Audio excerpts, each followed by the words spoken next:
toy. We want it bin.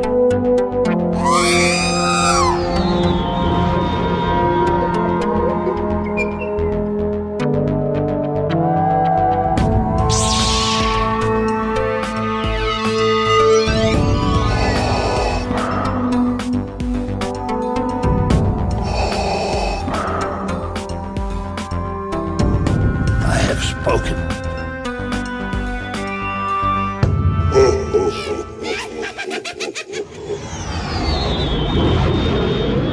Welcome to episode 125 of the Smugglers Galaxy Podcast, your favorite Star Wars podcast for smugglers in the galaxy. I'm Glenn. Jason's with me there. And this week we have a very special guest, Mr. Jordan Ghastly, to continue our topic of getting out of the hobby. And, you know, he's a, what kind of collector or do you consider? Modern collector. So he's going to give us a little bit of advice from the modern collector, you know, non-Star Wars guy. I don't know if it's going to be, but he's a major good advice. He's a major award winner now. He's Emerging Museum Professional of the Year in Congratulations Georgia. On that, Jordan. Thank you. Yeah, I knows his stuff. Yes. About kind of museums. Yeah. No, thank you. To be fair, I was one of two recipients, so I want to give credit to the other educator that also won the EMP award at the Georgia Association of Museums Conference, which was in Cartersville last week. For all of you Star Wars / museum enthusiasts, I know that the Venn diagram of that was probably slim, but yeah, no, it was the annual state conference, and it kind of hops all over the place. Like last year, I think it was like in Tifton or something like that, and next year it'll be in Athens. But this year it was right in my museum's backyard in Cartersville, Georgia. Well, congratulations! Yeah, that was awesome. Congrats. Thank you. And you've only been in that job for a few months, right? Or full time, but you were part time for a long time. Yeah, I was part-time since September of 21 and full-time since July of 22. Okay, awesome. Mm-hmm. And you guys didn't notice this, but here's my Star Wars tie-in. My tie actually had tiny Yoda heads on it. That's awesome. So I brought Star Wars with me to accept the award. So hey, at least you had a tie, man. I don't even own a tie. When you say Star Wars tie-in, was that an intentional pun? Yes. Okay, cool. It is now. Picked up on it. He picked up on this one, not the one we were joking about earlier, but he got this one. It doesn't exist. I don't know what you're talking about. That was before we hit record. So, how's you guys' weeks been? Good. I didn't win an award. Right. It was good. Hold on. You didn't win an award yet. Yet. Okay. Yet. There's plenty of time. Yes. But yeah. Yeah. Joe, pick anything up? I did, but let's Jordan, what'd you get? I've had a few Star Wars related pickups. What? Yeah, I know. Like it's so slim whenever I pick up anything Star Wars these days. For Christmas, one of my coworkers got me this really cool Star Wars Galactic baking book. Oh, that's awesome. I was flipping through it, and there's some fun stuff. There's an indoor forest cake, which looks like a giant Swiss roll, but with but the cream in the middle is green instead of white. I don't know. It's fun. And since the 40th anniversary Black Series for Return of the Jedi have started to hit, I went ahead and pre-ordered everything that's available to pre-order. And so far, the Boba Fett came in, and the Admiral Akbar, which was that Pulse exclusive. Yeah. And Jason, I texted you about this. I was unaware that the Akbar was going to come on a holofoil card. Yeah. So when I was surprised. I guess maybe I just didn't read the description thoroughly enough. But when I got it, I was like, oh, what is this? Like I just wasn't. And then I thought, because it was the first one that I received, I thought that, are all of them going to be like this? And then I saw the Boba Fett, and I was like, oh no, never mind. That was for they released that in a convention in Europe, I believe. And so whenever they do those cons exclusives, they put a foil back on those Black Series vintage carded looking figures. Okay. And then they just made it wider available. So it's like everybody can get one if they want one. It's not like a convention exclusive where it's limited to 20,000 now. It's, whatever. As the only one from the Star Wars wave that I'm missing is that convention exclusive, that Luke Skywalker X-Wing pilot. Yeah. The Boba Fett with the Kenner Deco is the same way. He's got the foil back. Okay. Yeah, I skipped out on that one. That one was the San Diego exclusive. Yeah. And I knew that one was going to be hard to get, so I didn't even. So I guess I'm missing both of those. But I would much rather have the Luke than the Boba Fett. What? I said what I said. I'm kicking myself because a few years ago we were at a convention and somebody had that Luke for like $100, and I'd pay $100 for that Luke. At this point, I would. Yeah, it's about a $200 figure right now, or it was at the time, and I wish I'd have picked it up. I don't want to tell you what I paid for my Boba Fett, but it is graded, so I paid a premium for that thing. But I just got frustrated, and it's like it was the right, as Jason says, when I say F it, I always get in trouble, and that was an F it moment for me. So it was pretty penny. Yeah, you need the angel on your shoulder. Whenever the F it comes up, you'd be like, calm down there, Glenn. Don't do it. But I also got a good deal for you because it had I got him to throw I'm not in complaining. I'm just saying. No, yeah, I know. But then I got him to throw in the Mace Windu or whatever you were looking for. So yeah, which I've seen a billion times at Walmart's now. So yeah, that. And I'm not complaining. I'm just saying. Right. Well, it was But I got the Darth Maul from the Clone Wars Black Series that came in the mail. My pre-order. Nice. The pre-order for the Grand Inquisitor from Obi-Wan, Black Series, Aayla Secura, a Magistrate Grief Karga, which I think is from the second season of The Mandalorian, and then I too got my 40th anniversary Return of the Jedi Boba Fett. Gotcha. Yeah, I keep seeing that Boba Fett on shelves, and I just can't spend the $33 on it. So I'm waiting for that one to go on clearance, like everybody is, which is killing the toy industry. But hey. It's going to save you money. It's going to save you money. I'm surprised the amount of those that I've seen on store shelves. Yeah, I like I said last week, I think they're $34, and I think people just don't want to pay that for it. Yep. Well, because it's just a repack of the other Return of the Jedi Boba Fett that came out at the end of 2020, beginning of 2021, or was it the end of 2019, beginning of 20? I can't. Yeah, specifically remember, but it was that $30 deluxe Boba Fett. Right. Yeah. And I think it's funny because I know a lot of people are like, some of the toy hunting channels that I watch, they're like, oh, that's not worth $30. And I think it's deceiving because it's not in the deluxe box. It's still the deluxe figure with all the accessories, just packed differently so you can get that vintage card. And I was like, it's the same thing. I don't know. I thought that was a weird thing that some people were kind of had an issue with. I'm like, it's only on a different card, but right. I also think that there's some fatigue with Boba Fett in the hobby. Definitely. I agree. Hasbro is releasing one Boba Fett every year. It's the same mold, and they're charging an arm and a leg for it. Right. You guys were talking about that the last episode. Yeah, we'll continue it a little bit, but just seeing it on store shelves, I think that's playing into that whole. Yeah, I feel that. No, excuse me. But anyway, what I got this week is I had to pick up some stuff from Amazon, which there again, it's always dangerous when you're browsing Amazon. But I think because they used Playmobil had a bunch of their stuff on sale.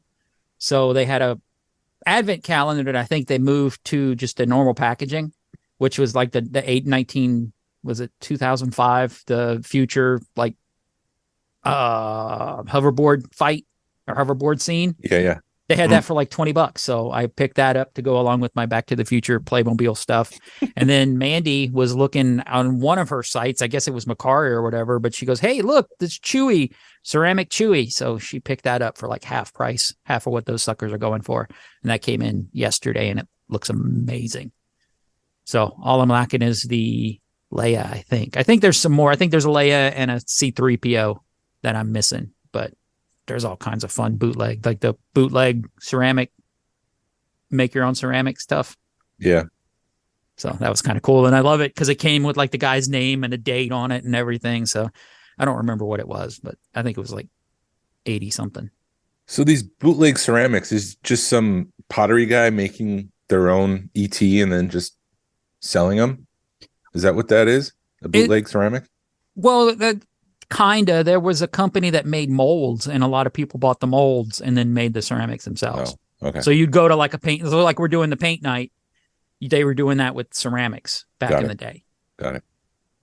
So there's, I think, yep, Roger. So that's where they come from. So it's kind of cool. And there again, because my granny did ceramics, I kind of got a tie. Got a soft spot. So yeah, that was my exciting week. And I got new floors and new windows. Yeah, you're in the house. Well, I'm technically in the house. I probably shouldn't be, but now we have floors down so I can walk around and actually I can semi-enjoy my house. But they're supposed to be painting, and I think they're going to paint next week. So we'll see what happens. Windows are in, so you're good. You're getting there. It's going, man. I told we're going to be in New Orleans next weekend, so I get to get away from this for a few days, and I'll be really surprised if it's not almost finished by the time we get back. I'm not jealous at all that you're going to be in New Orleans, dude. You need to like plan a trip with us. I would love to. Whenever we were texting back and forth, was it like a week ago? I was like, yo, you're going to be in New Orleans? Any chance you're doing a Rouse's run on the way home? Just for you, Jordan. And I was typing and I'm like, there's better king cakes. And Mandy's like, stop it. Listen, I know there's better king cakes, but there's just something about like the nostalgic hit of a Rouse's king cake. Right. Like there's tons of gourmet king cakes out there. Yeah. But like I don't have memories of going and getting those. I have memories of going to Rouse's and getting, or even Canada's back for this very specific South Louisiana location for this bit. But I realized, because you said you originally thought you were going to be gone this week, but you're going to be gone next week. So I'm going to be gone next week as well. So now I'm wondering, if we're both coming back from our trips will coincide with one another, because I don't want you to have to hold on to that king cake for longer than you need to. It might not last. You might eat it all. Yeah. Right. I'll throw it in the freezer if you're not, fair. It'll be a minute. But it's a Rouse's king cake. And Mandy's like, there's a Rouse's in downtown New Orleans. I'm like, I am not walking through downtown New Orleans with a Rouse's king cake. Yeah, I don't. Yeah, if it's a chore, don't bother. No. Coming back home because we plan on going back to my hometown, so there's one we'll pass just for you. Cool. Yeah. If it was anybody else, I'd be like, no, you're getting a gourmet king cake. But since you want a Rouse's one. Awesome. Yeah, we're boring Jason so much. He's like, freak, what's a king cake? I'm like, I know what a king cake is. It's got a plastic baby in it. Yes. Just doesn't know the That's the best thing. It's like, dude, growing up in the 80s, you knew there was an effing baby in that thing. Nowadays, they're like 10 warning labels on it, and they put the baby on the outside of the cake. It's like, dude, these kids don't know what they're growing up, what they're missing, man. You knew there was a baby in it, and the danger of eating a cake and possibly choking on it. These kids don't know what they're missing. What's really funny is I remember growing up at school, though, because we would get the week off for Mardi Gras and Ash Wednesday.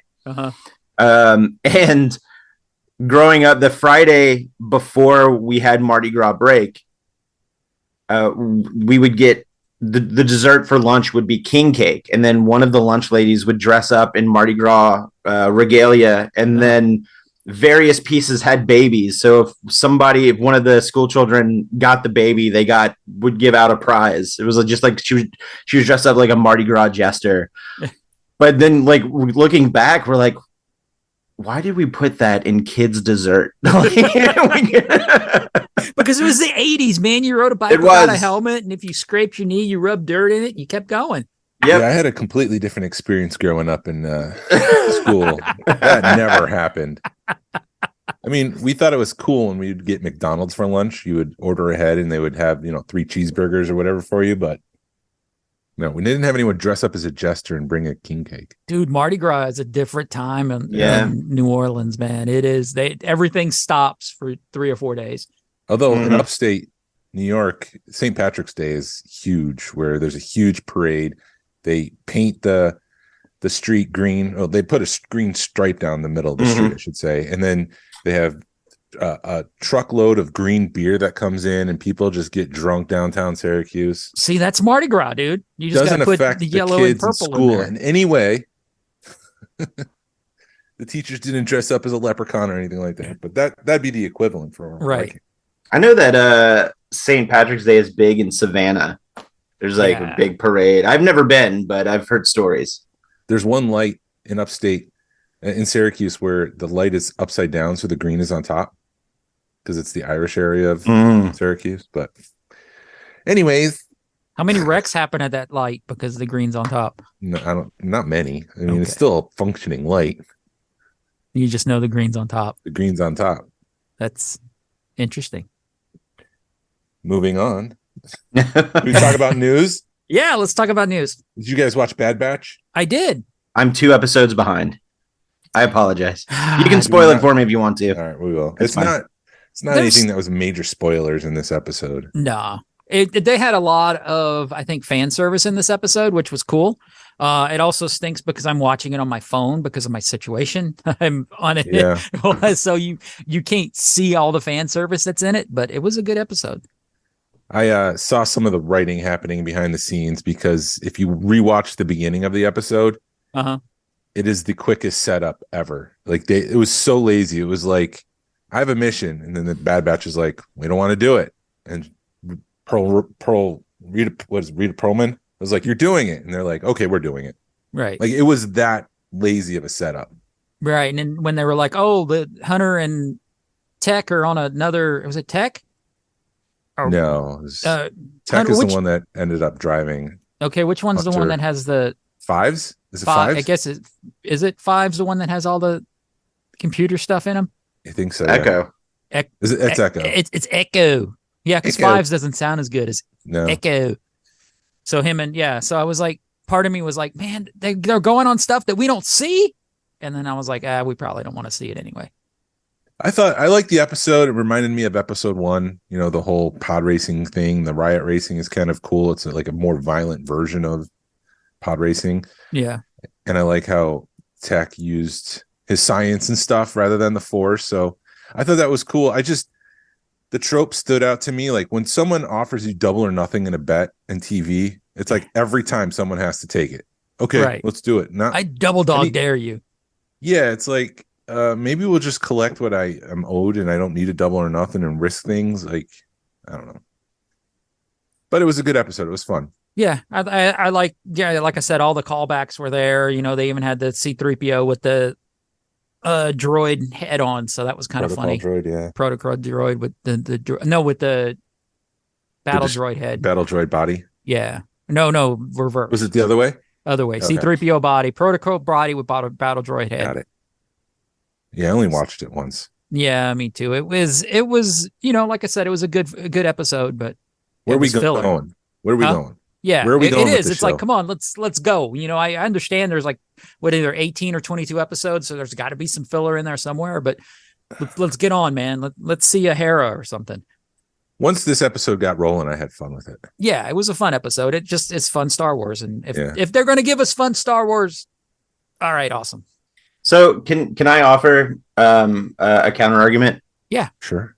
I'm 2 episodes behind, but I know that like a lot of the criticism with the first season was like, well, it didn't really go anywhere. Like, they kind of dragged out the whole Crosshairs and the rest of the team dynamic. And I know a lot of people were just kind of disappointed overall. But if I'm remembering correctly, that first season of Clone Wars was the same way. That first season and a half was just so slow. And then about halfway through the second season, it really kicked in. Yeah. So maybe this is just, Filoni taking and copying, pasting that template where obviously he's going to have long-term plans. Like I trust Filoni because look at all the other Star Wars he's given us that has been fantastic. Right. So I don't know. I'm always more in the wait and see camp, and maybe it'll pay off and maybe it won't. Maybe that'll come back and bite me in the end. But I don't know. Like I guess whenever I'm watching it, I'm always like, patience, young Jordan. Patience. Well, and I think that's sort of what we've learned. And Andor reinforced that.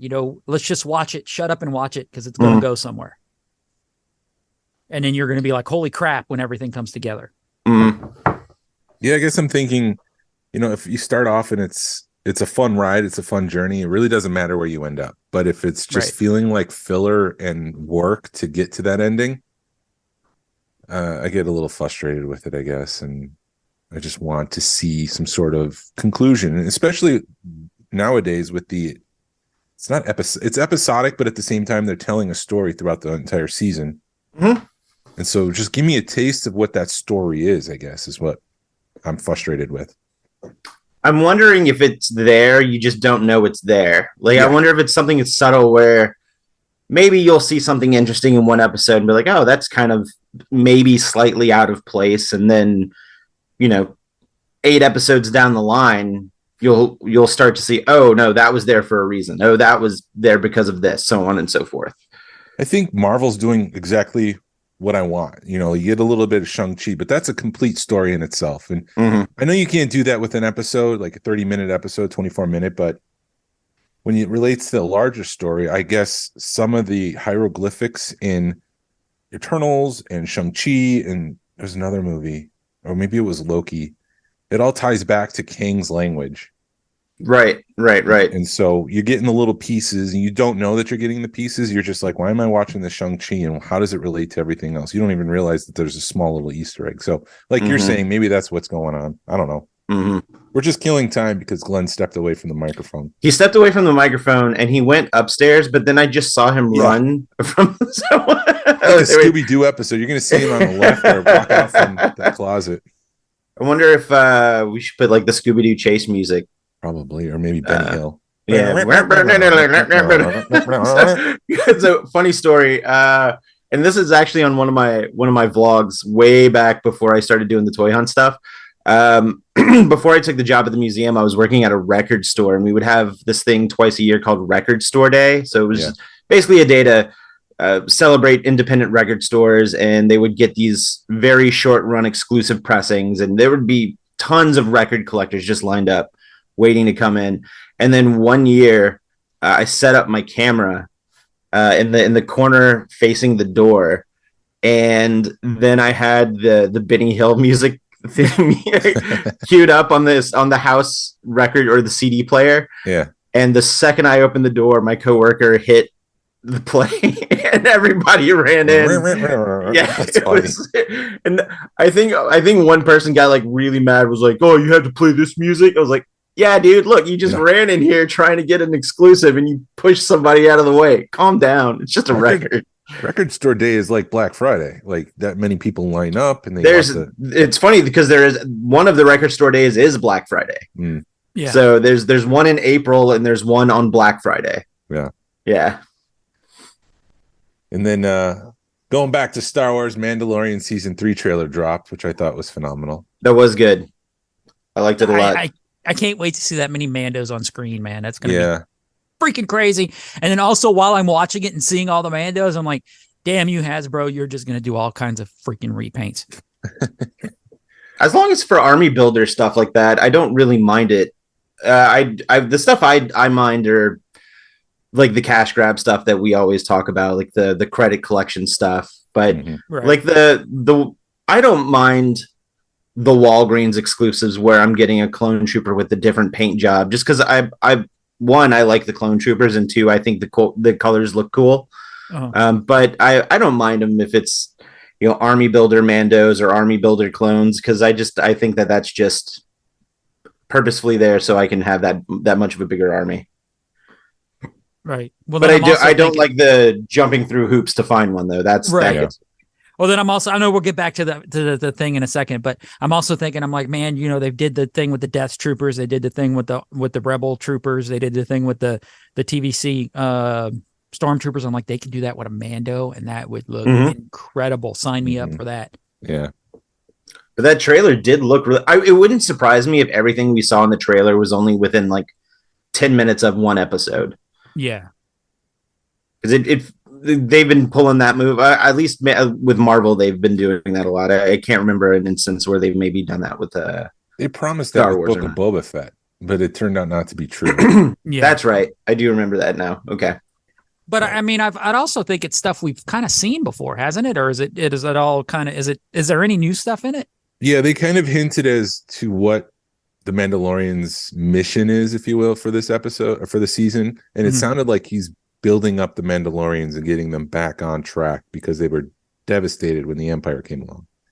Yeah, that does sound like that's what they're doing. And they go ahead. Do it. This people have complained that we step on each other and then we're like, sorry, buddy. Shut up, Glenn. I'm talking. You shut up. You sit back down.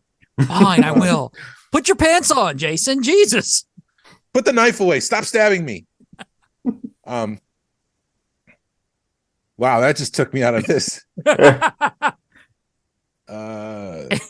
Yeah, so the Mandalorians were devastated by the Empire because they were a major threat for the Empire. I think they're kind of like Spartans. They're ultimate warriors. They're like a real challenge to the Empire. So the Empire did everything they could to devastate them and break them up. And now it's coming back together. And I thought it was the one line of dialogue that really stood out was Captain Carson Teva, who's that X-Wing pilot. You know, it looked like he was more in a commander uniform this time around instead of an X-Wing pilot, but he said there's something dangerous happening out there, and by the time it's big enough for you to act, it'll be too late. So by the time it's time to act, does he have like a whole Mandalorian army that he inadvertently built up for whatever threat that is? Dude, I'm all for it. I'm all for it too. And then people are also saying, well, are they going to tie this all into Ahsoka? And is this going to lead into the heir to the Empire, for a lack of better terms, movie moment or whatever? Yeah. And dude, the way they're building this up and the way that they, I think it will. It feels that way, or it feels like you're going to see some stuff in there that's just going to be an incredible episode, incredible season. So the two theories, I don't know. Jordan, did you have any thoughts before I? Oh, no. Continue. Go for it. The two theories that I thought was they're talking about something dangerous happening out there. So did Thrawn come back and is he building up the Empire? So by the time the Empire is ready to strike again, heir to the Empire would be Thrawn. There's this whole Mandalorian army that teams up with the New Republic to destroy that and stop that. Or does Thrawn come back from wherever they were with Ezra, and they see that there was something more dangerous out there, and so he's building up the Empire not to strike back against the New Republic, but to attack whatever this new danger is. It could go either way. I know. Truthfully, or it could be the building of the First Order. So yeah, that's what I was gonna say. Like, well, I wonder if they'll tie in to give Palpatine's return in Rise of Skywalker a little bit more footing. Like, did he I don't know, what's the word I'm looking for? Not corrupt, but fishing. No, you're saying a lot of things right now. What is going on? The word you're looking for. We just want to know how Andy Serkis went from the prison to being Snoke. Andor. Yeah. I don't think. I think that's. I don't think that'll connect in any way. Honestly, I think that was some two totally different instances for Serkis, but they obviously left the door open because we never saw what happened with Andy Serkis. But I'm wondering. Yes, we'll probably get that whatever heir to the Empire-esque story they're going to tell in that 5-year span, or in that in between sequel span. But I'm wondering if we'll get all of the stuff with Thrawn, but Palpatine will still be pulling those strings unbeknownst to Thrawn. Like, does that make sense? Yeah. So that way, whenever it'll give the surprise, quote unquote, surprise return of Palpatine in Rise of Skywalker that many years later, the footing, because the army's already there. Like, obviously he's been busy. So who helped him? Probably Thrawn. No, yeah, because you're right, because they do have like the First Order ships are like hidden somewhere. So yeah, it could totally be that we just never saw Thrawn, or Thrawn died before something happened to Thrawn while he's building this grand army. Dude. So this is, I'm sorry to interrupt, Glenn. No, you're good. I apologize. So I think one of my favorite parts of the trilogies, or the Skywalker saga, if you will, is the inter-trilogy time between Revenge of the Sith and A New Hope, where you see the Empire gaining control and everything's changing from clones to stormtroopers, and I want to see that transition, but with the other set of trilogies. I want to see Empire to First Order, and I'm wanting to see more of that, and I'm hoping it explores more of that transitional era of technologies and sociopolitically and et cetera. So, I mean, we could be getting that because we're getting it on the other end with Bad Batch in a little bit. Mm-hmm. You're starting to see more of that in Bad Batch, so why not get it in Mandalorian? And it will enhance our future viewings of those movies, because right now, as I watch the original trilogy with Obi-Wan, the show, and seeing Vader and how that connects the original trilogy to the prequels a lot better than the Clone Wars did, because they didn't really, there's nothing really to bridge, but going from Revenge of the Sith to A New Hope and Vader just existing, Obi-Wan's kind of enhanced that, and you kind of see more of the depth of Darth Vader. Mm-hmm. Right. So and I agree. No, and it doesn't. I know you hate when I bring up Rebels, but it always comes back to Rebels. Always comes back. Let's go there. Well, no, because Clone Wars and enhanced Rebels and vice versa. Because having watched Rebels before I watched Clone Wars, you're like, oh, that's why this is so important in Rebels. And you're like, oh, that's why Ahsoka's so important. And oh, that's why the Darth Maul and Ahsoka arc, is important, because it all comes back, If we can get that, that would be awesome. And maybe they could help. Maybe this is a way for them to fix the sequel trilogy and make us, enjoy it better. I mean, not that they were bad movies, but when you put them together, they're bad movies. We see Jedi in the trailer. Yeah, I thought that was Order 66. I was like, oh, crap, Order 66. Then you look and see that it's the Grogu. A flashback. It may be Order. Oh crap! It is Order 60. It could be. I was going to say. I was about to say. Yeah, that's what I thought it was too. Oh, okay. So, but then it's the flashback for Grogu. Say that again.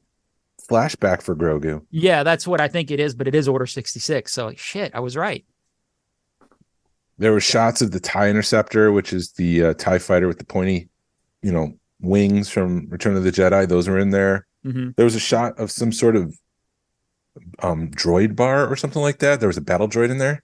A working battle droid. There was Babu Frick, tying it back to the sequel trilogy, or at least his species. I don't know if that was actually Babu Frick. Well, it would tie, yeah. I mean, and then that droid ties into him, that droid bar or whatever, because that's what he did. Yeah, maybe that's, absolutely. And then the last shot, I guess this is the money shot, Grogu using the Force to knock that bounty hunter or whatever back. That was badass. Yeah. Did you hear the speculation that the one scene of the Mandalorians dropping out of the cruiser or the ship, and then you see the city below? There's a lot of speculation that might be Batuu. Let's do it. I'm down. Let's go. I was already excited to read the book with Batuu in it, and then you're putting everything together, because that book with Vi in it, that was just a big advertisement. I love that book. It was a great book. I love that book. It was just a big advertisement to go to Galaxy's Edge, and it worked. It worked. It got me. It worked. So yeah, if they could pull Batuu in, that, oh my God, I'd lose my crap next time I went to Batuu. It would make me want to go even more than I want to go back now. But it might be Navarro, because we see that other shot with the heavy Mandalorian walking around, and that looked like Navarro. But then where's the armorer? Because they're in hiding too, because they left. They had to leave. I don't know. But whatever. I don't know, bro. It would be cool if that. I mean, we definitely get, at least it looks like we're going to go to Coruscant too. Because there's that one shot where the guy in the speeder, the doctor's in the speeder, the scientist, and that's Coruscant. If it's not Coruscant, it's pretty damn close. No, that's Coruscant. It's just amazing. There's a lot to unpack in that little bitty trailer, and I try not to. I watched it twice, and then I try quitting, because I don't like getting my hopes up, because it's never as good as your brain canon is always better than what the show is. Oh, I have the list of directors, but I hate saying names because I'm just going to mess it up. But the directors this season include Rick Famuyiwa. I'm sure I messed that up, but he did a bunch of episodes from the previous seasons. Black Panther cinematographer Rachel Morrison, Minari filmmaker Lee Isaac Chung, Mandalorian actor Carl Weathers is coming back to direct. Nice. Spider-Man Into the Spider-Verse is Peter Ramsey and Bryce Dallas Howard. So no Filoni, no Favreau. They might be off doing Ahsoka for all we know, but to see Bryce Dallas Howard come back, I thought she always does great episodes. Yeah, I was about to say, like, I don't think I've seen a bad episode from her. No. I mean, they're all great episodes, but like I've never disliked it any work she's put her name on. Right. Yeah. They always seem to give her a key episode. Mm-hmm. We talked last week about the Star Cruiser and some of the actors leaving. Mm-hmm. Another weird thing happened this week. Disney started canceling some of the low reservation days on people who have reservations in the summer and offering them another date at a 50% discount. So it's like they're actually closing the Star Cruiser for a couple days this summer. Interesting. That's crazy that they're giving them a 50% discount. I would take that to get my vacation screwed up. I would too. That's just like wait a minute. That's just like the Skyliner when the Skyliner crashed and you were on it for 3 hours. I'd have taken that too for what they gave those people. Yeah, fair. That was worth it. Fair. Before we move on to, or after we wrap up this subject, and before we move on to the next, speaking of messed up vacations, I have a story for you. Okay. Yes. We'll go. I don't know if there's much more to add to that. Well, okay. No, also before we leave this, they're also doing like major discounts for your trip before or after the Star Cruiser. So like they're giving you like $150 off nights at some resorts. Oh, that's a drop in the bucket. Say that again? That's a drop in the bucket. Yeah, but like you give. I don't know the resorts. I don't have the information sitting in front of me, but it was just sort of interesting to see that they're doing that. I guess to entice people to stay on property a couple of more days, or to get people to go to the Star Cruiser. So, anyway, go ahead, tell your story, Jordan. All right. So I know that I've spoken to both of you about this in person the last time we were hanging out, but but there's been some updates because you guys know that for my 40th birthday in a couple of weeks, my wife and I were going to Disneyland for the first time. Going to Disneyland. That has been scrapped. Oh, yes. So this is what happened. We knew that a couple things were going to be closed. Like Toontown was going to be closed because they're building Mickey's Runaway Railway, and I'll tie this back into Star Wars, I promise.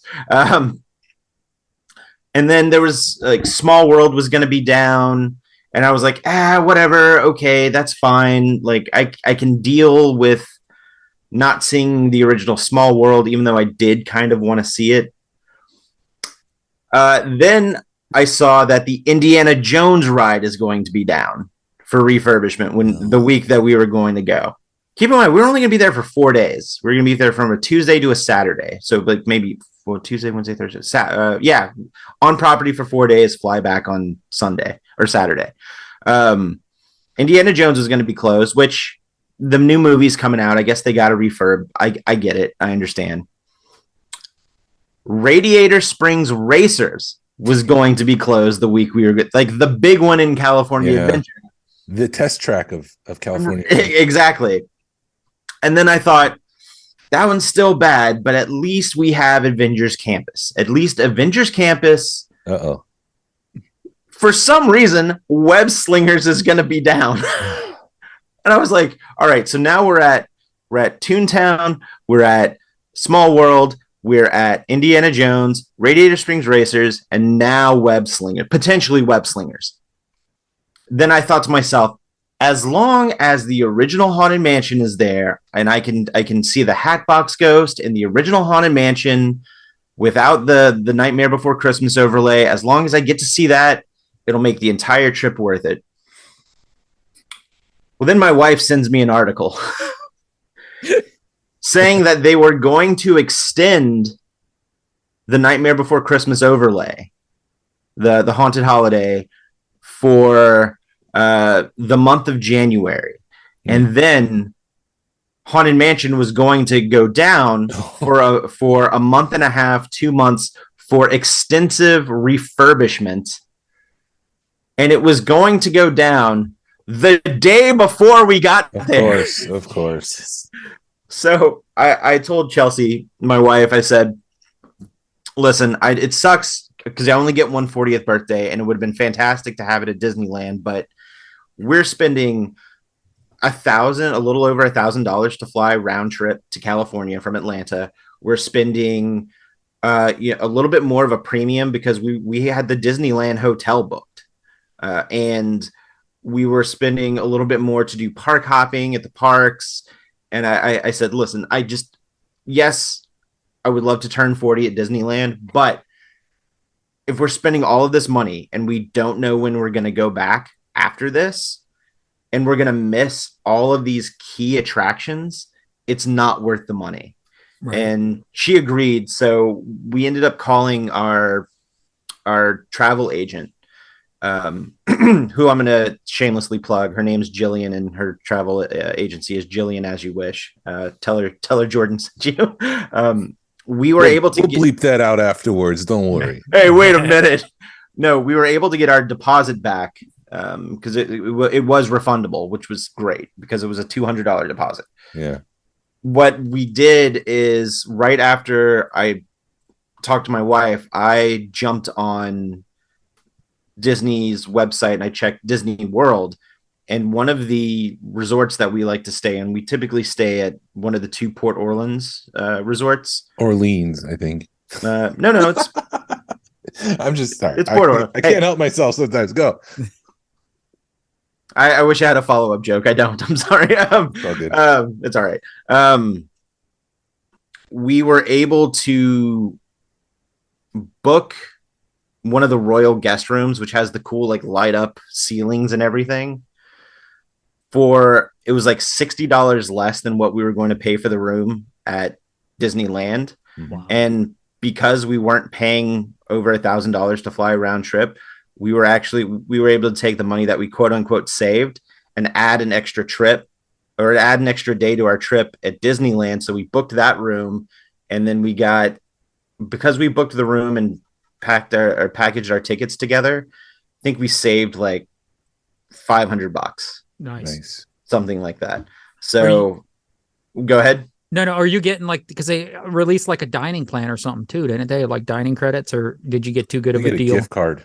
Yeah, okay. We've never done the dining plan thing, but well, you're working with the travel agent, so their job is to watch all the deals and give you whatever's best, she'll tell us if she finds something interesting. But the more I thought about it, I was like, it would have been cool to have to turn 40 in Disneyland, but I have so many friends in Orlando that it almost made more sense to do Disney World for an extra day and then actually have friends around to hang out and enjoy my birthday with. So, right.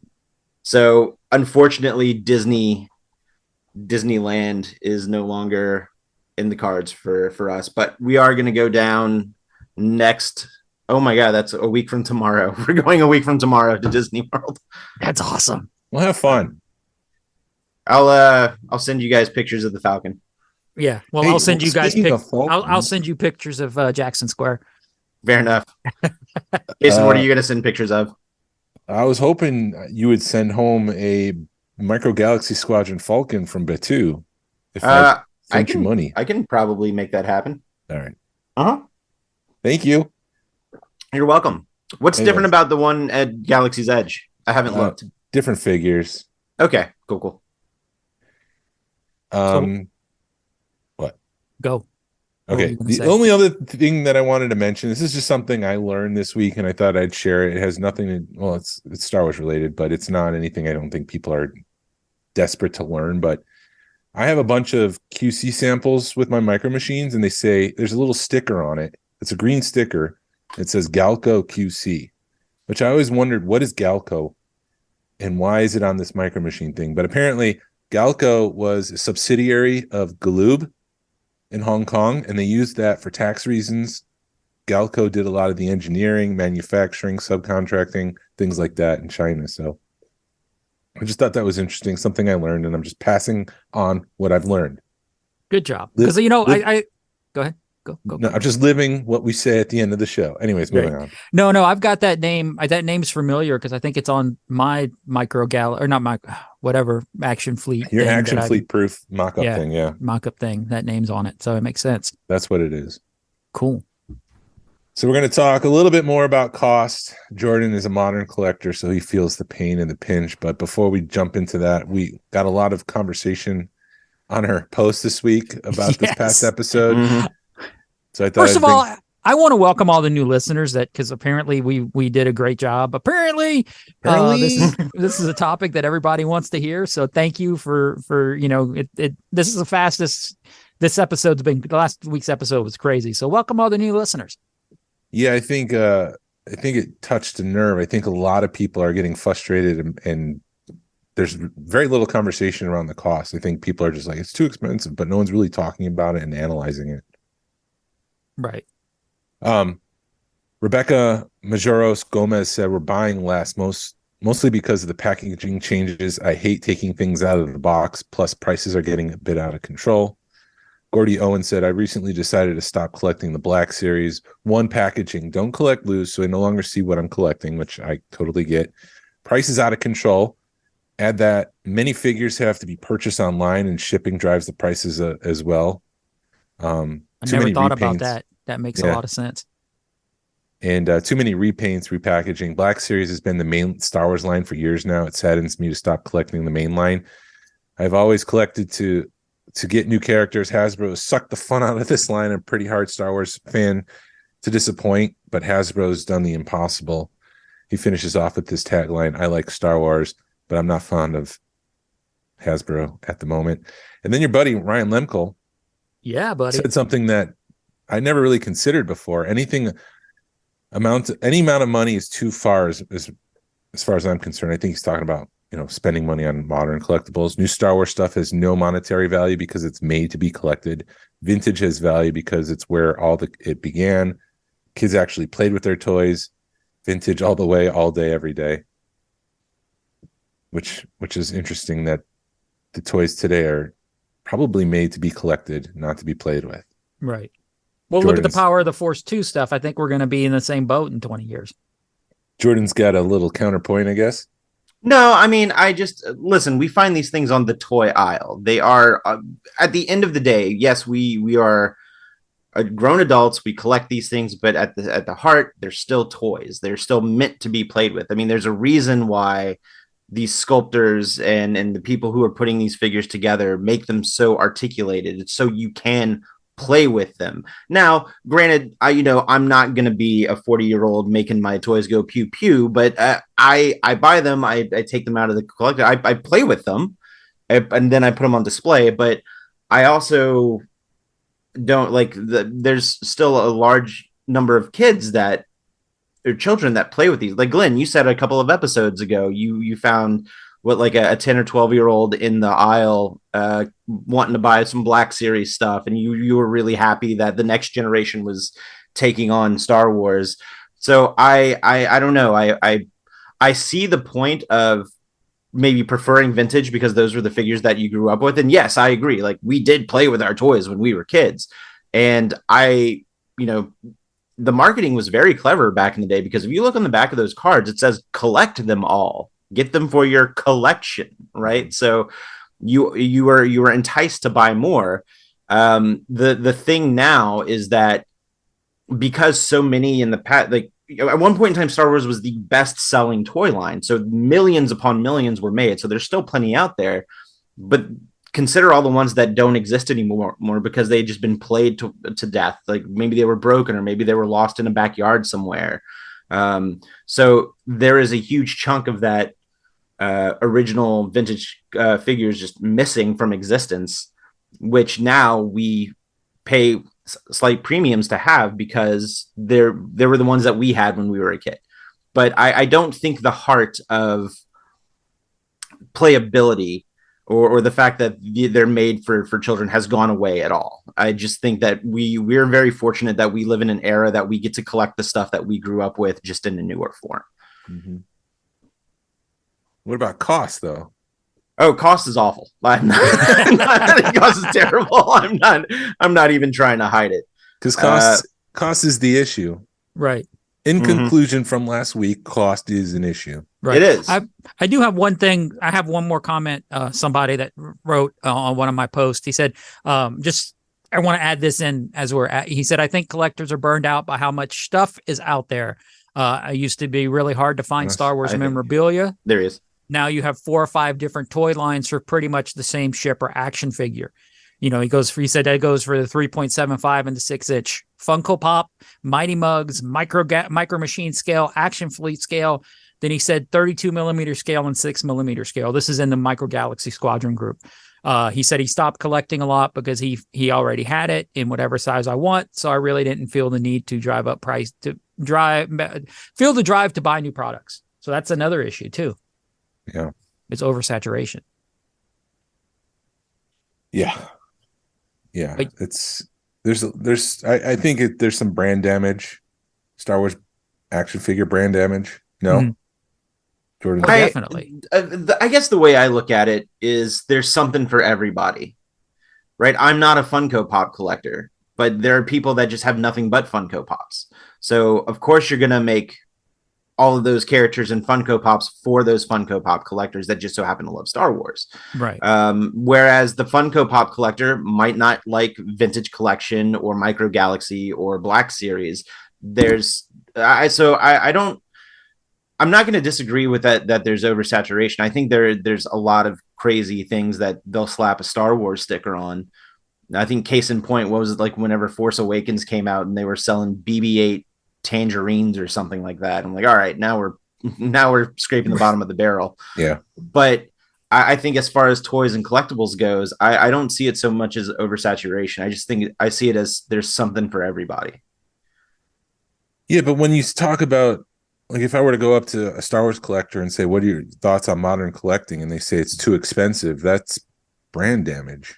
Oh, yeah. I think so. But I think that's like, are we talking about Star Wars as a whole, or are we talking about Star Wars specifically from Hasbro? Because I think those are two different. So if we're talking about Star Wars from Hasbro, I have my gripes with Hasbro. Not because of windowless packaging. I'm an opener, so I understand everybody's frustration with it, especially if you, even if you are an opener, there's that potential that somebody could swap a figure in there, which I've seen happen. It's few and far between, but it does happen. Mm-hmm.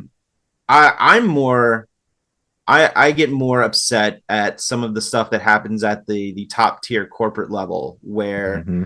Whenever announcements are made from the company saying we are set to we've made record profits and we're set to increase profits by 50% in the next year, whenever they're not using the extra added cost of plastic, right? So at some point, I don't think the price increase is because of an increase in supplies to make the figure. I think I do think at some point it is corporate greed. Absolutely. And it bothers me that people aren't more outspoken about that portion than they are about windowless packaging. It's starting to come to the forefront. I read a couple articles this past week about there was something on Jedi Temple Archives seems to counterpoint everything Hasbro does. But regarding what you're talking about, Hasbro, the CEO, was talking about record profits by 2025, and people on Wall Street were kind of like raising their eyebrows, thinking that's not really possible. You're really pushing it there. And the way to get there is to increase costs and assuming that nothing's going to change. Like, okay, you want $50 for a figure? Here you go, Hasbro. And not really thinking, is that really what the audience is going to do? Are they going to continue?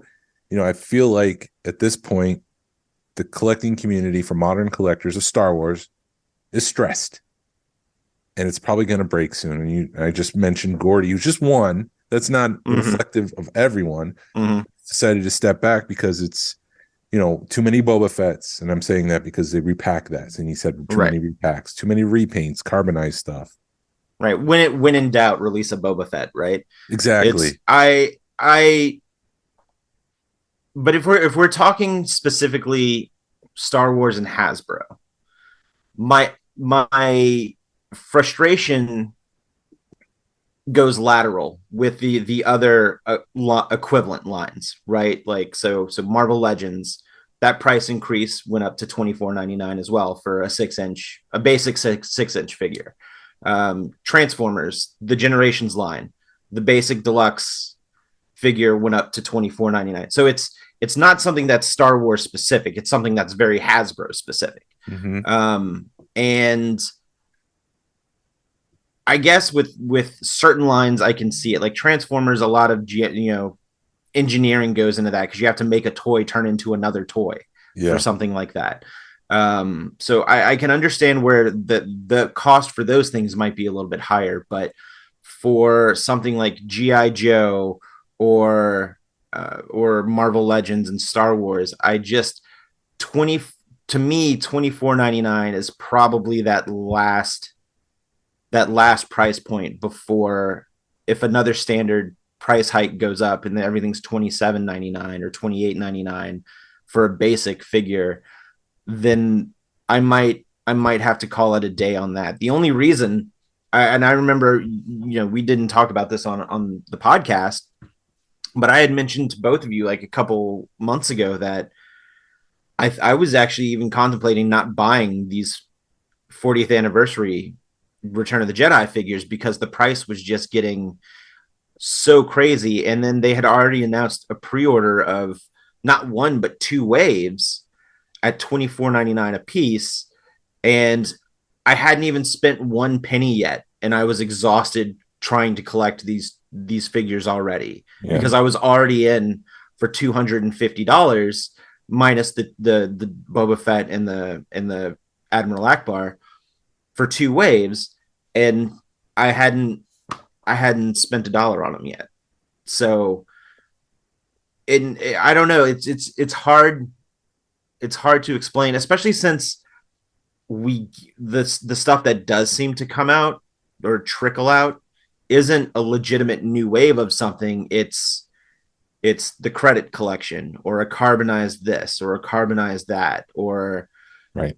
That's, I think, where my frustration is. I do wish there was slightly more consistency. Also, I feel like if the quality of the figure was keeping up with the price hike, right? Oh, we're going to have to charge $24.99 for this figure, but look at this better quality figure that you get for $24.99. I don't understand in a world where a lot of people wear robes, why soft goods isn't incorporated more into the Star Wars stuff. Like the Asajj Ventress has it, and it's fantastic. The Gamorrean Guard has it, and that's probably one of the best Black Series figures I have. Yep. Some of the Jedis have it, but then you get some of the Jedis that have like that weird plastic robe, and it just seems that we can be incorporating something that looks better and probably costs less. Now I say probably because I fully admit that I have full disclosure. I have no idea what the cost of these things are. So everything is just speculation, and I don't want to be one of those people that are complaining, because I will let you know that I don't know something up front before I don't want to make assumptions on things like that. Right. Well, let me ask you this, Jordan, because this is something I brought up last week. What if they just said, F it, we're going Mythic Legions? How much is a Mythic Legions retail? It depends on which one you get. If you get a basic figure, they're like $35 or $37, but that's from Four Horsemen. Well, that's what I'm asking. Right. Okay. From Four Horsemen and preferred retailers, Mythic Legions run $35 to $37, but if you get like a deluxe figure, they can be upwards of $50 to $60. Mm-hmm. But you get a hunk of a figure for that amount of money. Right. What if Hasbro did that with the Star Wars line? If they said, you know what, F it, we're going to just blow that $24.99 price thing out, and we're going to produce a $60 figure, but it's going to be worth $60. I think that would probably I would like to see that. Like, I would like to see a Four Horsemen quality Star Wars figure. And I think I probably asked you guys about this on one of the previous, maybe the episode when we were driving home from Joe Fest, just like the idea of premium, the premium figures like the Figuarts and the Mafex and the Mezcos that, run upwards of 75 plus. Yeah, you did. Yeah. I think Mythic Legions is a solid middle ground between what you can find on a peg versus ordering these specialized figures or these figures from like the higher end toy companies. I would like to see Star Wars do that. But I mean, if you hold a Mythic Legion in your hand and a Black Series figure in your other hand, you will definitely feel like the weight different between how much plastic is used for each one. But the ones that, or the Mythic Legions that do use all that plastic, like those are sturdy figures, and I would like to see something like that happen with Star Wars. Will it come from Hasbro? Probably not. No, it's like a Hot Toys. Yeah, like, geez, I don't have that kind I of don't cash. even. Yeah, Hot Toys. Yeah, but I see it's going to be like a Fig Arts or a Four Horsemen type figure. It's not going to be Hot Toys. Hot Toys are just another freaking level of. Sorry, I have Hot Toys. I have a couple, and I look at a $200 figure, Hot Toy figure, and I don't know how people pay for them. There's payment plans. Like if you order one from the website, they'll do you want to do $50 a month, $100 a month, and then once you pay it off, they'll send you that figure. Well, I'm not saying about paying for them. I'm just like, how could you pay $200 for this figure? Because to me, I've got a Captain Phasma that it's a $200 figure, and I don't consider that a $200 figure. But they don't release them like Hasbro does. Here's 6 new figures. It's like, here's our Ben Kenobi. Right. Here's our Luke Skywalker. And that's separated by, a month or two. It's not all at once. Here's a bunch of money or figures. Right. I like to kill conversations. No. I just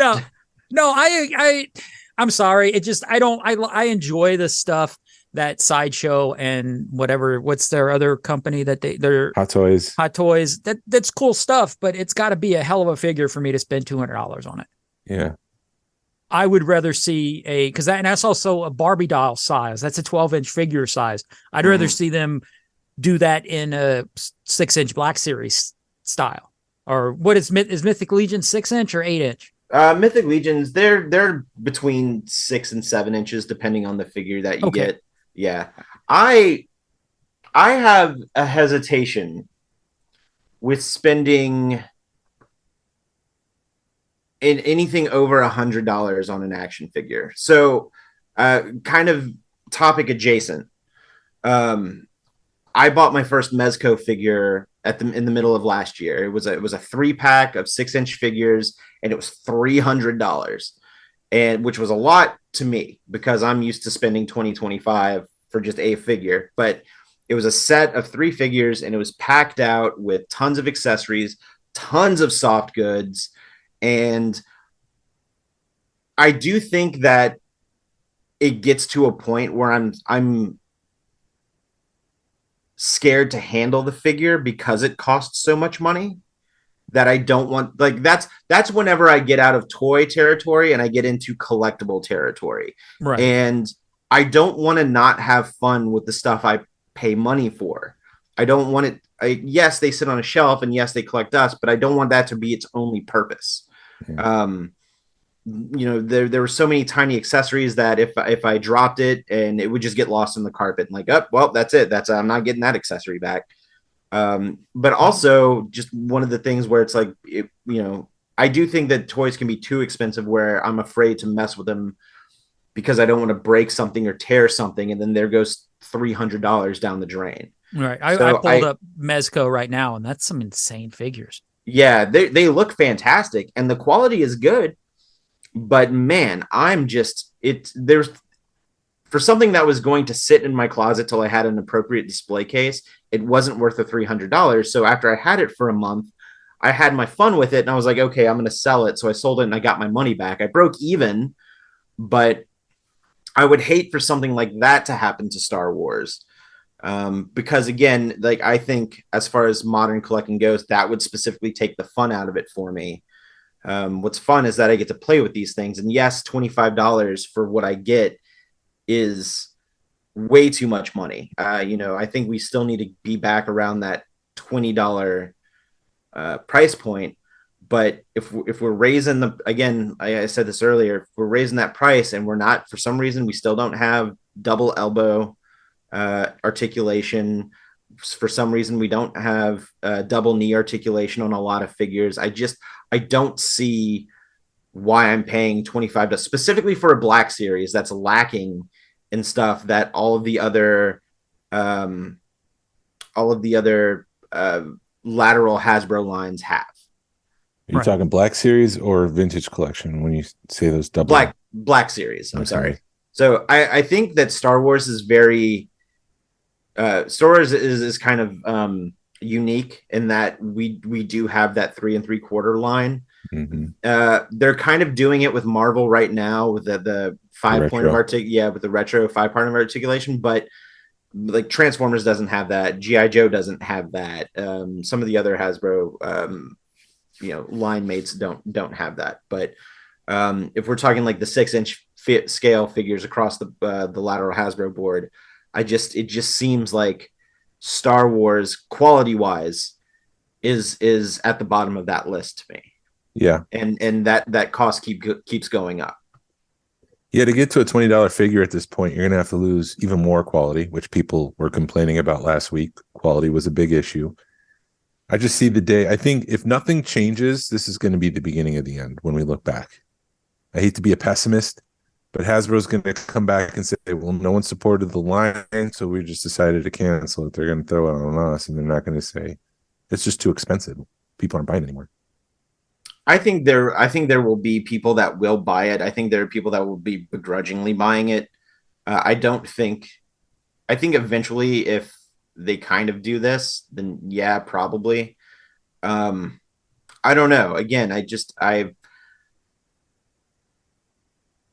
look at my only evidence of comparison is what all the other brands in Hasbro are doing, and just for some reason, I think the Star Wars crew who's handling all the Lucasfilm stuff, because they're designing all the Indiana Jones figures, which I'm super excited for, but bummed that it's the same crew designing them. Yeah.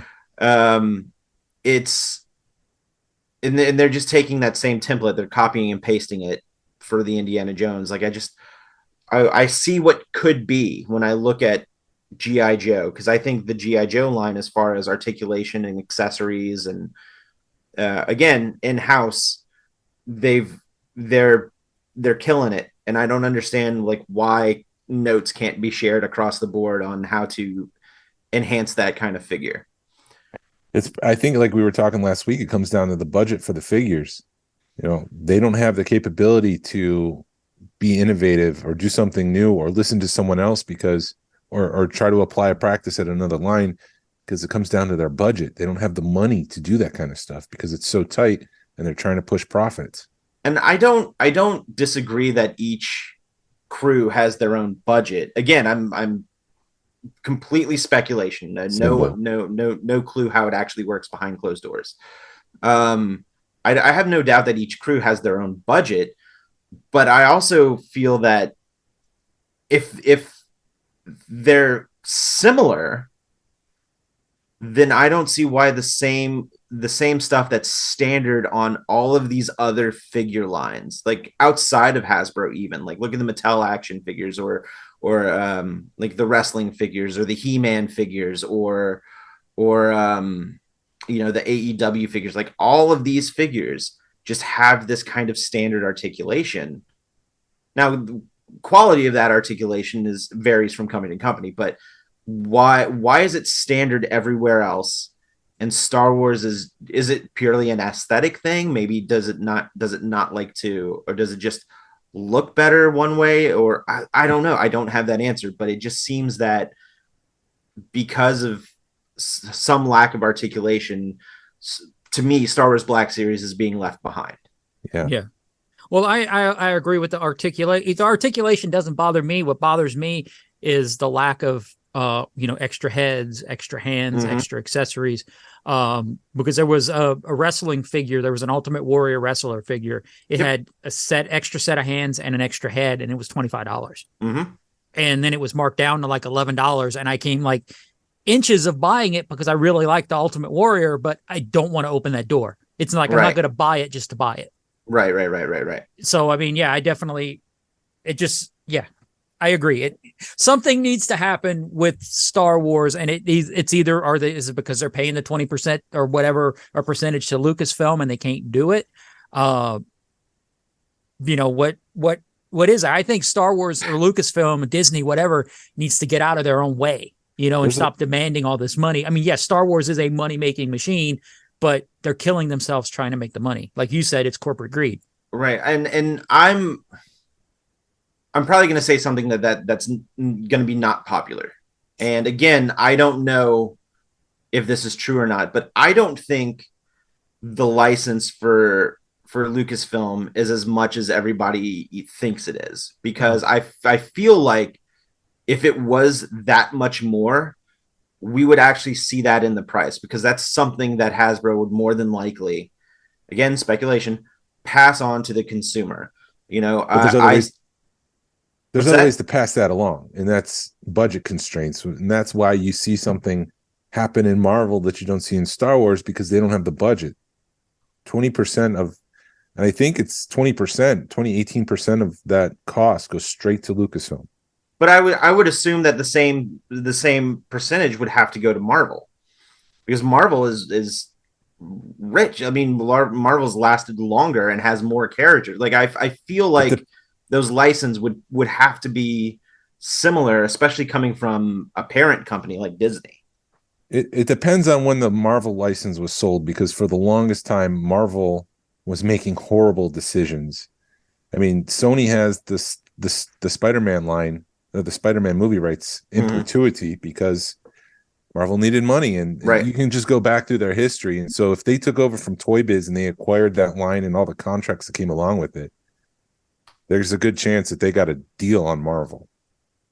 I don't know. I mean, there's also, again, that could very well be the case, and I don't know. I've never read those contracts, so I'm not too entirely sure. But I think though that if Lucasfilm was like, no, we're Lucasfilm, you're going to pay a premium for us, then those deluxe figures would be closer to $40, not $33. They would, I've seen Marvel figures go for the deluxe Marvel figures go for $35, $50. Like I've got some like right on the shelf over here that I've paid $50 for at retail. There was a New York Target that was selling the deluxe Return of the Jedi 40th anniversary Boba Fett for $40. So I think that if it's the same video that I watched, I think that it was hung on the wrong peg. Like I have a feeling, because I did see a toy hunt video from somebody up north, and they're like $39, but no, this was 41 or something like that. It was in 44 or something like that. So, but it said for that specific figure was that specific price. I believe so, yeah. Because I have to go back. I can double check that. Because I can't remember what video I had watched where maybe I can't remember. But it was somebody had found that 40th anniversary Boba Fett, and it was hanging on a peg that said 39, and they just glossed over. They just saw the price. They didn't see the description of what figure was supposed to be there. And I just have a feeling with how many times have Target employees put things on a wrong peg? All the time. Right. So I just feel like that was probably somebody who was trying to quickly film a video, passed by and went, that's a lot of money. And then, at the next stop, they were like, oh, it's only $33 here. Like, I feel that for something like that was probably just a mistake and mistakenly put on the wrong peg, because if it's $33.99 at one Target, like that's the company price for that. Like, I just don't see why another Target would be like, nah, this one specifically, it's going to be $40. That just seems Star weird Wars to me. Boba Fett figure $41.49. Wow. And they scanned it and it rang up that way. I don't understand why the price tag would be different. That's weird. That's weird. I'm with you, Jordan. I would assume that it's a mistake, but yeah, I would have taken the time to scan it. Or I know Target's good about once hey, this price is wrong, they'll make it right. Now, there's probably a lot of people driving in their cars yelling at me right now, so which is fair because again, we're used to it, man. I want to reiterate, I have no knowledge of what goes on behind those closed doors. I have a degree in history, not business. So. And what does history say about companies that increase prices all the time? It says that the market's going to crash, is what it says. Well, you better be careful, Hasbro. And people might be depressed if that happens. I definitely feel Hasbro there.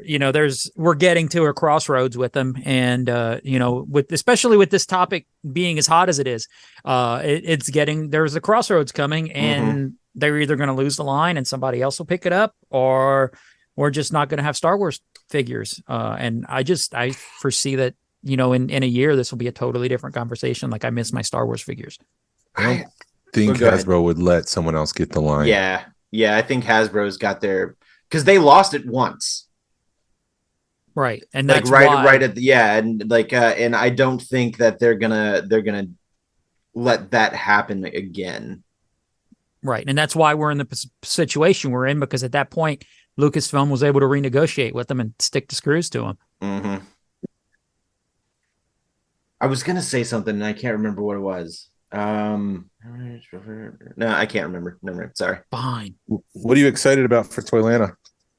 I'm just kind of excited to be there and see everybody, to be honest with you. Like, I always give myself X amount of money to spend, and then I always end up spending less than that, if anything. But the shows for me are more about the experience. Like when Glenn and we went up to that Retro Toy Con right before Thanksgiving, I spent $30. I almost spent $130. Those damn turtles. Those damn Ninja Turtles. It's about going and having the experience. Like what I take away from those things aren't the tangible items that I walk away with. It's the memories that I hung out with Glenn or I hung out with Jason, and somebody said this funny joke, and I don't know, just that's what I'm looking forward to. I will say on a more greedy personal level is because I've been doing the Toy Hunt channel. Jordan Ghastly on YouTube. Please look it up and subscribe. Don't worry, we'll bleep it. I was somehow able to get a press pass for ToyLanta this year, so I'm able to get into the preview night and the lobby swap, which is something I haven't done previously. I would always just get a traditional weekend pass. So I'm very curious to see some stuff and hang out and check out those two parts of the convention that I just previously haven't seen before. Yeah. Well, I mean, if getting into a show a day early, it spoils you. Mm-hmm.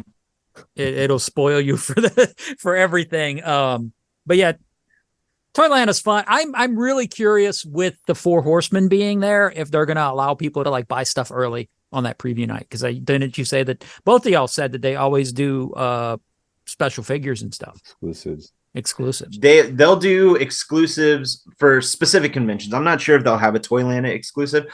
I don't even think ToyLanta or Four Horsemen know in what capacity they'll be there, but I do know that it was announced that they'll be there. And I can tell you right now that they will have a consistent line for their. So here's the thing with Mythic Legions. If you buy it from them or an official retailer, you get it at the Mythic Legions cost. You get it for the $35, $37, or the $50, or the whatever that figure costs.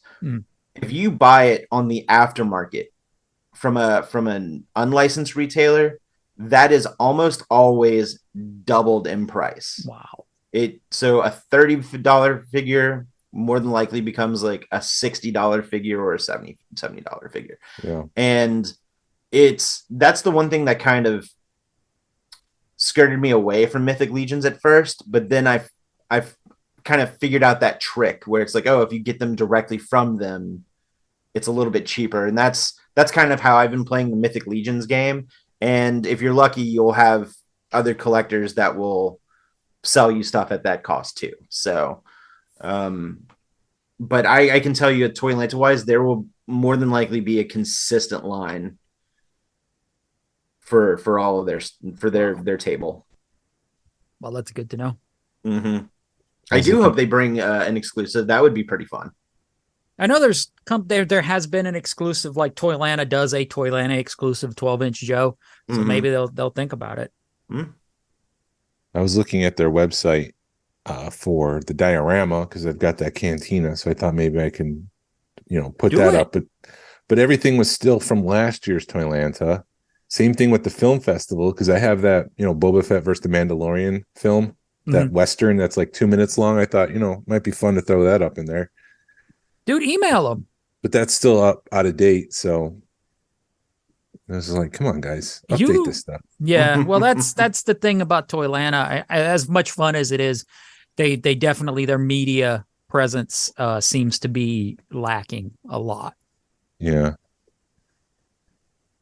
But we'll see. Yeah. I'm still looking forward to it. It's one of the better shows in Atlanta. I'm looking forward to the new venue. I wonder how it's going to differ from the one that was in Marietta, because this one's going to be in Sandy Springs. Mm-hmm. Well, technically closer to Atlanta, so I guess we're getting closer to the ToyLanta name. Well, it's not really Sandy Springs. It's more Norcross. Okay. It's 285. It's like right 285 and Peachtree Industrial in that area. So, yeah, I'm looking forward to the new venue. I didn't like the old venue. It was too spread out. I missed the original venue, but it was overcrowded. They had outgrown that venue. And then I'm curious with ToyLanta splitting off how many vendor, that should bring a new aesthetic to the show, a new dynamic to the show, because there shouldn't be that many Joe vendors there. I think we'll see a little bit of crossover. It wouldn't surprise me if we saw a few of the same vendors at ToyLanta, Joe Fest, and JoeLanta. Yeah. Well, then I was also talking to another vendor, and he's like, I went to JoeLanta and brought my normal setup and sold more sci-fi stuff than I did Joe stuff. If I'd have brought all Joe stuff, I'd have made no money. So it's been an interesting couple of years for those guys, and I hope they can figure it out. Georgia Alliance will have a booth? Yes, we will have a booth. We're still trying to figure out what kind of raffle we're going to do. But there was a few ideas we got going on, so there's going to be at least a giveaway at our booth. What are the chances that we can get Jason to wear his elf costume to ToyLanta? 0.0. What if that was the raffle? What? A date with me in the elf costume? Yes. Jason would never do that. Shannon would find it hilarious. But it has nothing to do with Star Wars. You wouldn't find me caught behind a Star Wars booth in an elf costume. Carry around a lightsaber. Boom. Star Wars. Boom. Just like that. Just like that. That's you like lightsabers. They're your favorite. Yeah, let's do it. Yeah. Yeah, no, but it's never mind. It's funny because Jason's always, I'll tell a little, raise the curtain, and I can edit it if you want me to, Jason. But Jason's always like, I won't do that. And Shannon's like, do it, Jason, do it. Edit that out. Cut it. Yeah, she's the devil on my shoulder. Yeah. And then you got me and my wife doing the other thing, poking down that same shoulder. Come on, Jason, do it. Positive forces here, guys. Positive forces. I don't know. Anything else? Anything else to talk about? I don't think so. Okay. Well, you guys have fun. Safe travels. Yeah, man. We did get another comment from Lewis last week. Great show as usual. I agree with Jason. We want Star Wars back in the theaters. Love the big screen. Yes. So, yeah, more Star Wars in the theaters. Thank you for listening to the Smugglers Galaxy podcast. If you could, please leave a like and a 5-star review of the show anywhere you listen to podcasts. It really helps us out and points people to our show. You can follow us on social media. Our You can find us on Facebook, Instagram, Twitter, and YouTube. Send us an email or message us. We love feedback. We love to make you part of the show. Our email is smugglersgalaxy@gmail.com. Thank you to Alfonso Riviera for the Smugglers Galaxy logo. You can find them at Rock the Force Podcast. And thank you to Levi Waterhouse for the music. Hasbro re-release VC66. Hashtag vote with your wallet. Pass on what you've learned. Be a positive force in the collecting community. This is the way. This is the way. This is the way. And of course, just as it always goes, we were having our little chat after the meeting, and then Jason brought up a great point. So Jason, go for it. Yeah, I was just saying that the Black Series, they kind of got far away from the original intent of that whole line. They pitched it back in the 2012, 2013 era as the definitive version of the figure. And that's why you got Darth Maul with an extra head. I think the cloak came off. You had extra pieces. You had R2-D2 with all his different appendages. Han Solo had different gloves, different belts, and all these different pieces that you can make. So this is the definitive version of the figure. You can swap things out. You could change it. But then as time went on and they realized this is a way to milk money from the collectors, they got away from that whole spirit. So that was just frustrating as a collector to see the line diminish like that to the point where it is today, where it's just like, let's repack this, let's repaint that, let's repack this, carbonize this. They're not definitive versions of the figures anymore. Right. And I struggle with the archive because the whole intent with that was to re-release things, re-release the archive, re-release a figure that was already previously released, but at a lower cost. So like Clone Commander Cody was selling for $200. So let's re-release this in archive. But now they've kind of gotten away from that original packaging. And so now there's like 3 different versions. And I feel like the only reason to have the archive is just to force collectors to buy it in this. And then later we'll release, the Emperor Palpatine is currently available. And then we'll throw it in a Galaxy box, which is what I'm calling the current line, the package, the windowless thing. And forcing collectors to buy from here, from there, and it's just greedy, and you just feel the greed coming from Hasbro. So can I ask you a question about that? Sure. Do you think that they do that because there are Star Wars collectors, some within the collector group, our collector group, that will go and get those different card backs? Do you think that maybe that's kind of the intent as well? Like, not necessarily, maybe perhaps on one level they're like, yes, let's bleed the consumer of $25 here, $25 there, $25 here. But do you also think that maybe there's a portion of Hasbro's thinking where it's like, well, Star Wars collectors already collect the same figure with different card backs or in different boxes, so let's continue that tradition with the new modern stuff? Do you think that kind of goes into it as well? Yeah, with the intent to make money. Like, it's all back to the corporate greed. Yeah, no, I'm with you, but I something that I've noticed specifically with Star Wars is that, but this was also whenever a lot of these pricing guides started to come out in the mid 90s, where it was like this Yoda with this card, this Yoda with that card, this Yoda with this card. So it's more than likely something that they're like, we can definitely get away with doing this. And that's a bummer, but there's also going to be that one Star Wars consumer out there that is got to be that completist, right? I'm not saying like within the group, but just, on the greater whole of the collecting community worldwide, there's going to be those collectors that I am 100% a Star Wars completist. I have no issue spending this money on this so I can have that complete collection. So, and that's the person that they're more than likely trying to get. And like we were saying before, I'm not an insider. I don't have facts and figures, but I would assume if that were to continue, the pool of collectors is gonna dry up. That if you just make a Leia figure to put a new card back on it, at some point someone's just going to say, no, that's not for me. I've got 12 of these figures. I don't need a 13th or 14th or whatever. I just had a weird thought, and maybe this is completely unrelated. What about peg space on the aisle? Back when the vintage figures were first hitting the shelves, we had entire aisles dedicated. There was an entire G.I. Joe aisle, an entire Star Wars aisle, right? But also, granted, the market was a lot smaller. There were very few things that were super popular that were just that filled the aisle.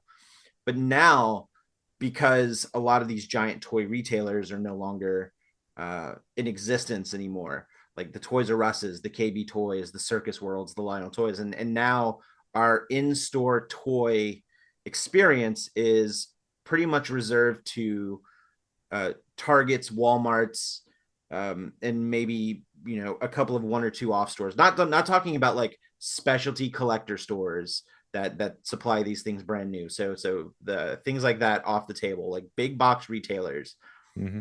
You only have X amount of peg space because you have that one aisle of action figures, and so do you think that having things on the card or having multiple things on different cards allows Hasbro to, one, have more peg space, two, give the appearance of not necessarily having it, but give the appearance of variety within that limited peg space that they have, so that way it looks like it's two toy lines when really we all know it's just Black Series, right? So but the optics of it like looks like it's in that Galaxy box that you just called it.